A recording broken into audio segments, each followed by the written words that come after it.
This is Transit Unplugged. I'm Paul Comfort. On today's episode, we take you to Savannah, Georgia. This storied city was recently the host for the APTA Public Transit CEO Conference, where CEOs from around the nation gathered and talked about their concerns. We'll bring you a report from that with Faye DiMassimo, who was the host and the CEO Executive Director of Chatham Area Transit Authority, or CAT, the local transit system there in Savannah. Plus, she describes her career path, how she ended up in Savannah, talks about the transit system itself, some of the great new features they have coming, such as hybrid ferries, and an electric microtransit pilot as they implement their master plan. Plus, near the end of the podcast, Faye dives into how they've been preparing for the fiscal cliff over the last 2 years, when the COVID-era federal relief funds run out. I think you'll find that a very interesting story and a lesson for all of us in preparing. And she also talks some career advice to those coming up in the industry from someone who's had a long and storied career. All that on this episode of Transit Unplugged. Now let's join the conversation with Faye DiMassimo. Faye DiMassimo, thanks so much for being with us today on the podcast. Oh, it's great to be here. Thank you, Paul. Yeah, we've been talking about this for a while, and great to finally have been able to make this happen. So you are the CEO and Executive Director in Savannah, Georgia, one of my favorite cities, for the Chatham Area Transit Authority. I am. And how long have you been in that position? 2 years, just over 2 years. That's great. And we were talking in the green room about the weather down there, and you had a good line. You said it started out in the 40s, but it's going to the high 70s. And what did you tell me? What can I experience if I come there in one day? You can experience all 4 seasons in one day here. I love that. That is great. Well, thank you for being with us. And you recently were a host for a lot of CEOs. The American Public Transportation Association, APTA, held their annual CEO Summit there, where just CEOs and deputy CEOs were there. How was that? It was terrific. I think everyone really enjoyed the city. Everyone always enjoys Savannah, but I think everyone had a really good time. The program was great. APTA always does such a tremendous job of building out those programs and the sessions and so forth. And especially for the CEOs, it's such a great time to come together and share our both unique and common experiences. And there's a tremendous network there that's just absolutely invaluable in the industry. And did you have a couple takeaways that you could share with our listeners? The CEOs just gathered at the beginning of spring, and what are they talking about? Well, I think there's a couple of things. I think one is it's a tough job. It's a wonderful job, and it's a job where you have so much opportunity to impact your communities. And I think everyone feels really empowered and excited about those opportunities. And I also think the challenges of, you have so many competing and sometimes not in full alignment kind of interests, whether it could be the community, it could be particular different parts of the community or stakeholder groups. And then there's city councils and county commissions and your own board if you have a board. And there's lots of expectations that get layered. And so being a master juggler is an important skill to have in this position. And also having, a lot of patience and a lot of understanding that 99% of some of the things that come to you it's not personal. It's sort of how communities are struggling right now, trying to, become whatever we're transforming into. Yeah, that's interesting. Yeah, there's a lot of pressure on CEOs. I just heard that the average age of a CEO in America now for mid-sized to larger systems is 58, which is kind of on that's in my neck of the woods, the older spectrum. And a lot of the deputies and other folks are not as keen to get into the top slot because it is a very high visibility position. And one misstep and you can be on the front page of the paper, which is why we do the podcast, to be honest with you, because we want to give CEOs a chance to shine. Seems like the media is always about the downside or the negatives. If there's a derailment, if you have a rail system or a strike or a problem or crime. But the good stuff that we do oftentimes doesn't get told. Was there any other takeaways that you got from the CEOs there that you'd like to share? I think one, we all are very grateful for the huge amount. I've been in this business for 43 years in transportation, planning, community development, economic development. So, for 43 years and not since, I think, ICE-T, have we seen this kind of influx of, federal funding opportunities. It's extraordinary. But figuring out the local fund match is a challenge for all of us and meeting expectations. We had a moment this past week where I know a number of us weighed in, our colleague down in Broward County experienced, one of these horrific safety issues at her property. And I was so heartening to see how many of us came right to it through LinkedIn and other, social media channels, but to say, we're here. Do you need anything? Can we help? And I thought that's the kind of network that I think APTA is responsible, that esprit de corps, that APTA is really responsible as a professional organization for helping build amongst us, so that when those hard times come, you've got a real network of people that understand what you're facing every day for real and are there to, be a ear and a shoulder if you need it. That's great, Faye. Yeah. I was with Corey Cuff Lonergan this last Saturday. Dave Deck and I spent the afternoon with her and her husband, actually. And it's a very tough time when you have that type of violent situation happen at your garage. Really, it could have happened anywhere. It just happened to happen there. It was between two people. And so we do. You're right. That is a great network to rely on, your fellow CEOs. I know when I went through tough times in the past in my career, other CEOs were there for me. I remember talking to Nat Ford when I was going through a tough time, and he was there for me. And other folks, like folks out in California, CEOs out there, Foothills Transit, et cetera, were there. And so we all are there for each other. And that is a great lesson to take. And it's something that Dave Deck was reminding me of. Dave runs the Tri-Rail commuter system. He came out of the railroad system, but not on passenger side, but he was in more of the commercial side. And he said, we were all tough competitors. We were never there for each other. We were like rooting for each other's downfall almost, so to speak. Whereas it's very different in the public transit industry, where we're there to support each other. And that is actually where I'd like to kick off kind of our interview, Faye, is tell me about your career. What were some of the key points? You've had a long and storied career, and some of the key people that helped you along the way. So I started off 43 years ago at a regional planning commission. I was actually an intern at a regional planning commission. I went to school at Auburn University and started off in architecture. The School of Architecture included architecture, landscape architecture, urban planning, and so forth. And I kept watching all of my colleagues over in community planning, designing communities and having to figure out how does infrastructure and policy and people and, all of those things come together to make communities where people can thrive. And so I found that a lot more interesting than designing buildings. And so I made the decision that I would switch over. It was only a master's level program. So I went undergrad public administration and then did my master's in both public administration and community planning. But started off, my first job was at a regional planning commission that was about to be designated as an MPO. And eventually went from an intern to becoming the executive director, a young executive director at the time. I was 28 years old. I don't know what that board could possibly have been thinking, but it was a wonderful professional experience. And we ran a transit system. We had a section 9, 18, and 16B2. So for your viewers, they're going to go, what is she talking about? This is in the UMPTA days before it was FTA. And so had that transit experience and transportation background from the very beginning, but then had the opportunity to think about how that really is a part of building communities that thrive. And I think that that's the place where, transit has a grand opportunity now, is in placemaking in communities all across the country. That's right. I agree with that.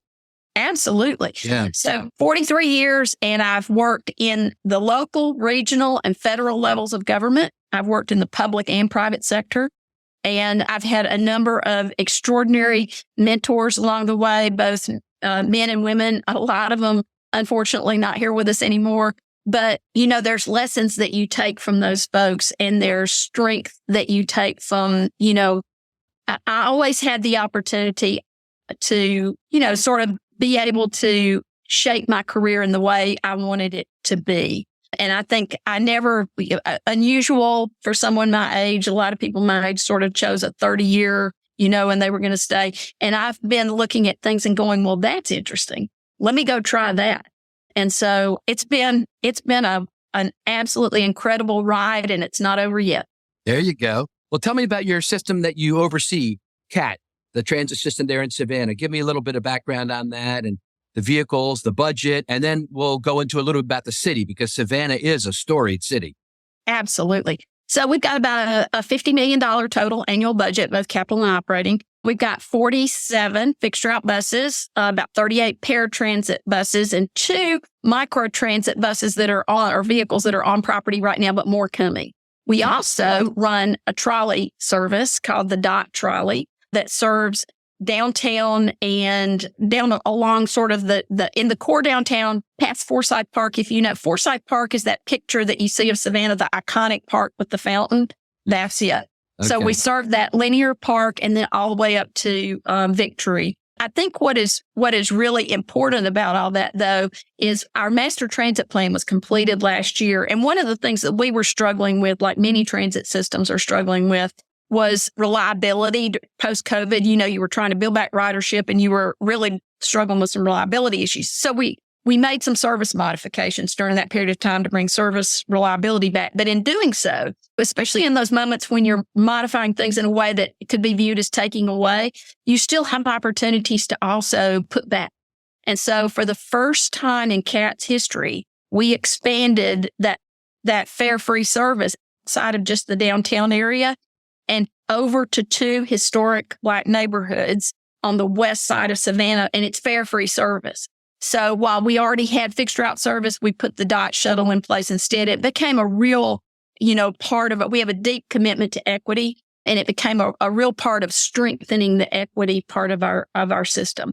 Out of those vehicles, though, that I mentioned earlier, we also have made a big commitment to sustainability. And 6 of our fixed route buses, so about 15% of our fleet, is electric. And then we have 10 electric vehicles that are paratransit and microtransit.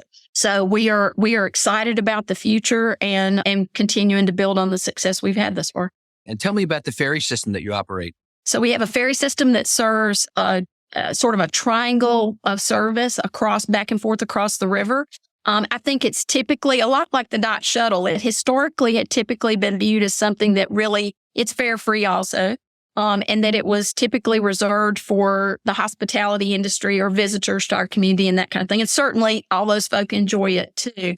But we are looking at how the ridership of that and did that as a part of our master transit plan. And what we learned was that there are a number of people who take the bus or take the Dot shuttle to one of the landing points on the riverside, and then we'll catch it across to go to their service job, either at the Westin Hotel or the Savannah Convention Center, which is doubling in size. But we currently have 4 ferries. They are 3 of them. They're all named for historic ladies in Savannah. So everybody, I think, knows who Juliette Gordon Lowe is, the founder of Girl Scouts, for example. That was in Savannah. One of our vessels is named for her. But there are those 3 of those vessels are really at the end of their useful life. And so we have 2 brand new hybrid ferries that will be delivered to us in November. And then we have an additional one that is out to bid right now. So very exciting times. And the other thing that I think I mentioned earlier are some of the challenges that we all face as CEOs, and we talked about local funding. The ferries and some of these other services, we have enjoyed some incredible community partnerships with folks like the Savannah Convention Center, even the Westin, in terms of partnerships, in terms of use of infrastructure, but also in terms of helping to make those necessary matches so that we can, bring in new equipment, new service, and so forth. And tell me about Savannah itself, some of the history and where the city is now. Absolutely. Well, Savannah's the most beautiful city in America. It's a historic city, and it's one that really prided itself on protecting all of those assets. So when you come, it's just literally that beauty that you can't build. It's only from all of those days in the past. It's a smaller city, but it lives very big. And I think there's a couple of reasons for that. One is the Georgia Port Authority here is one of the largest and most active ports in the country. And then we also have SCAD, the Savannah College of Art and Design, which has been a huge influence and impactor. And so the notion that I think Savannah is just a place that not only is it a beautiful place, but it really prides itself on protecting and enhancing and building that kind of beauty in everything it does. So it's an absolute, you can't find better Southern hospitality, and we've become a real food scene too. And people, tell us about what Savannah is famous for, like in culture. There's books and things like that. Do you have any of that? Because that's why people will connect in their mind. Oh, yeah. Yeah, well, there's certainly everybody, I think most people have heard of Midnight in the Garden of Good and Evil. That's right. And it's a book, but it's actually a true story. And so Savannah is unique and quirky. And I think when you read that book and you sort of see and understand, I think when you read it and see the movie and read the book, you really get a taste of what is really unusual and beautiful and fabulous about this place. Yeah. So I was telling you before we came on the air I remember I visited there several times, and I remember visiting one of the very first times. Actually, I would think I was working for Mayflower or Laidlaw at the time. And I remember the Spanish moss hanging on the trees, near Forsyth Park and around there, just phenomenal. And then we had a dinner meal right at sunset out on the Savannah River on picnic tables with strings of lights over our head, the hanging lights, and just the atmosphere and the mood was electric. It was just, it's got a wonderful spirit. I don't know how else to say it when I visit there. What a great city to serve in. A couple other interesting things you've got going on there, Faye, that I hope you could share with us about. You've got an microtransit pilot coming on. Tell us about that. We do. So last year, probably many of your viewers remember the SMART grant cycle, the very first one that came out. There were 59 grants awarded out of over 300 applications. Only about 7 of those were transit related. We were one of the 7. And we were awarded 100% funding, $1.2 million, to develop an electric microtransit zonal pilot. And we wanted to do it with all electric vehicles. We wanted to do it with no contract service. We wanted to do it with our own ATU Local 1324 staff. And we wanted to build in these strong partnerships with Savannah Technical College, Savannah State, our HBCU, and then Georgia Tech, who's the developer of the app for the service.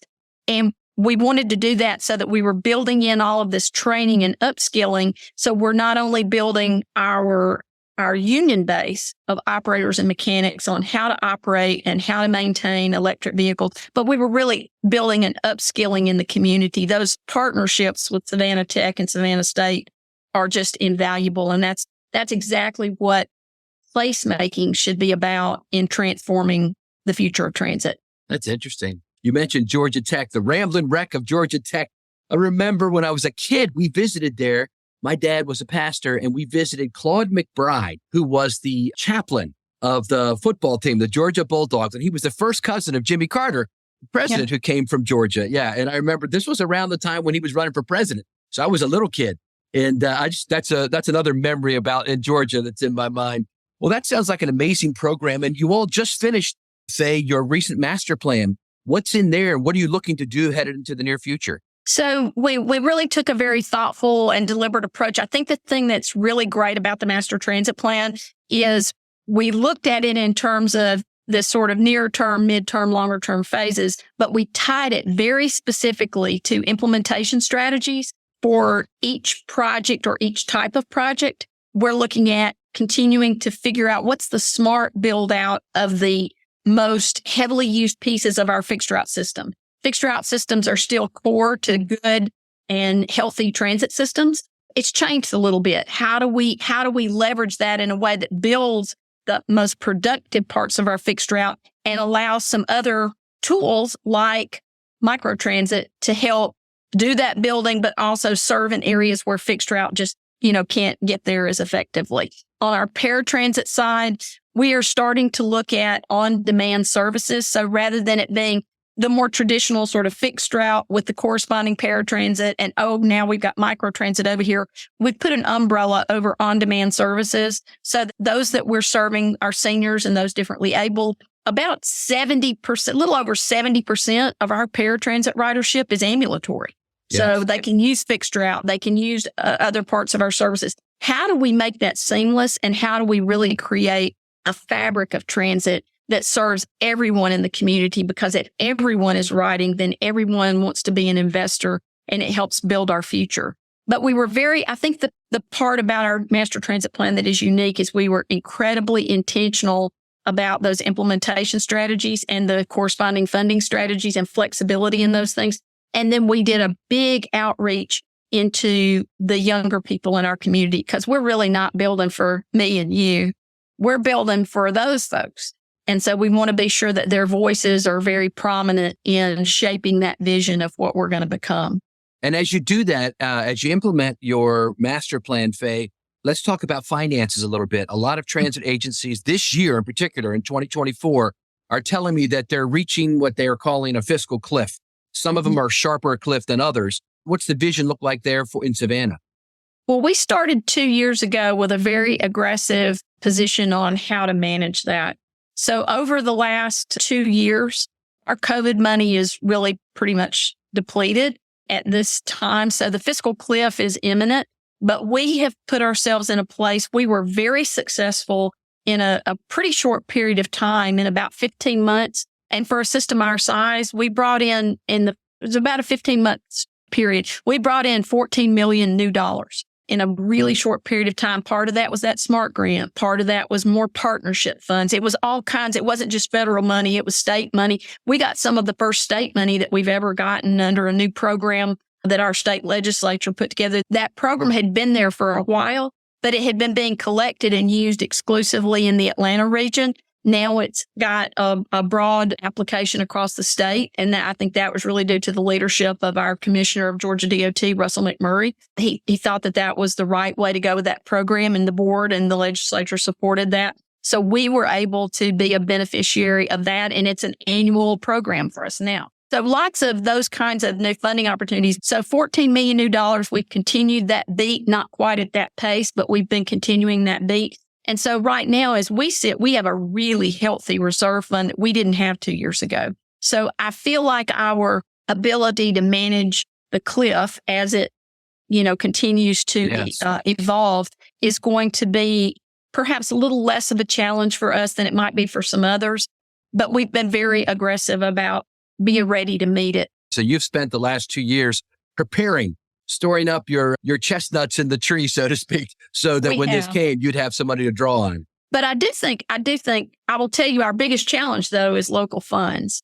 We have ideas and we have opportunity all over the place. And certainly the current administration has given all of us the most robust federal funding portfolio that we've seen in decades. So those things are important, but there is a 20% or a 50%, depending on which kind of funding opportunity it is, but generally a 20% funding match that's required.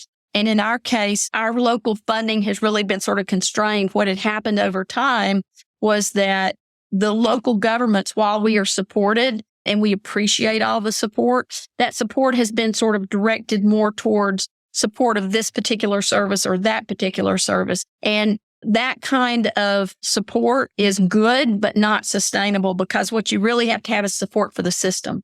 It can't be that, well, I'm helping you fund paratransit over here, and I'm helping you fund the ferries over here, and I'm going to help you do this one over here. And I'm like, what we really need is support for CAT. And we need those dollars in a way that we can make them be most efficient and effectively used to leverage all the opportunity that's out there. So as we sit today, for example, we're leaving about $8 million sitting on the table in new bipartisan infrastructure law money because we can't match it. We're hoping that will change over the next year or two. But as we sit today, that bump in funding that we got, most appreciative of it, but we've got to be able to match it to get it. That's right. That's a good lesson for all of us as we head into the future, is planning for the future and then being able to leverage the dollars with local support. That's key. What else do you have to say as we close out today's conversation? Is there any other final thoughts or direction you want to go? I know you mentioned to me when we were speaking before we got started that there are a lot of mid-level managers that are listening to this. And I did speak to some of those deputies that you spoke of earlier, that they're not that anxious to step into the CEO role. But I will tell you this, for the mid-level managers and for the folks that are sitting in those deputy roles, the functions that you're performing, the job that you're doing, transit literally transforms communities. It can. We're part of placemaking that needs a whole big refresh in terms of what that means and how we do it. Don't always be sure to build your network. Your network's going to always be so important. And don't do it because of you're just making connections, and you want to do it not just to take from it, but put into it. And always believe in yourself and always believe in other people too. And then always be on the lookout for those folks who say they're fine, but they aren't. Great thoughts. Thanks, Faye DiMassimo, for sharing with us a little bit about one of the most beautiful cities in the country, Savannah, Georgia, and your role there in transforming it by providing access to all of life's opportunities through public mobility. Absolutely. Thank you so much for having us. And y'all come on down to Savannah. We will. Well, we have a little coda to our show today because Faye DiMassimo, which you just listened to our interview, has a new job coming up. Faye has been CEO of the Chatham Area Transit Authority, CAT, in Savannah for a while. We just talked about all that. But Faye, tell us about the new position you're going to be serving in. Absolutely. Well, thank you so much for the opportunity to have this postscript for our original broadcast. It's very exciting. There's still no place like Savannah, so I'm not going that far. But a remarkable opportunity with the City of Savannah. There's been an executive reorganization done at the city. And so this is a brand new position that was created, and it will oversee 7 departments. It's the development services, economic development, mobility and parking, planning and urban design, special events, film and tourism, sustainability, and transportation services. So as you hear from that range of opportunities, both in transportation and mobility services, I will have the grand opportunity to continue to support CAT and CAT's growth and success in the community, just as a partner rather than in the leadership role. So it's exciting. Yeah, that's great. And it just shows you how public transportation, service in public transportation, it is connected, isn't it, to everything and all the things you talked about, public transit is a part of. Absolutely. And I think the way that, the new role was constructed as the Chief of Planning and Economic Development, very interesting to think about how those things are together. And you're right, transit is the thread that weaves through every bit of that. It's how we get people to the places that they need and want to go. And I think it's really important to always remember, we're always serving those, I hope, really well that need us the most. And we're also offering that range of mobility options for those folks who want to make some choices to achieve all that a community can, offer them in terms of both their personal lives and their professional lives. All that connectivity, transit can make it happen. That's awesome. And so last question. So the CAT system will still be kind of under your portfolio then? No, the CAT system will still be under the board just as it is now. But because I have transportation responsibilities at the city, I'll just have an opportunity that as we're working on special projects, and we have several special projects right now with the City of Savannah, both in terms of microtransit and our smart grid and so forth, as well as a project that we're doing right now through the Fuse Fellowship Program, where we're looking at the intersection of affordable housing, homelessness or unhomed residents, and transportation mobility, specifically transit. Remarkable project. So there's those kinds of special projects. And just think about the overall economic development portfolio. The partnership with CAT is going to need to be a strong one and an effective one. And I'm proud to be able to continue that just from a different vantage point. Well, congratulations, Faye. We're very excited for you and know you're going to continue to make a difference. Absolutely. Thank you, Paul, for the opportunity to join you back again just for a quick note. So thanks.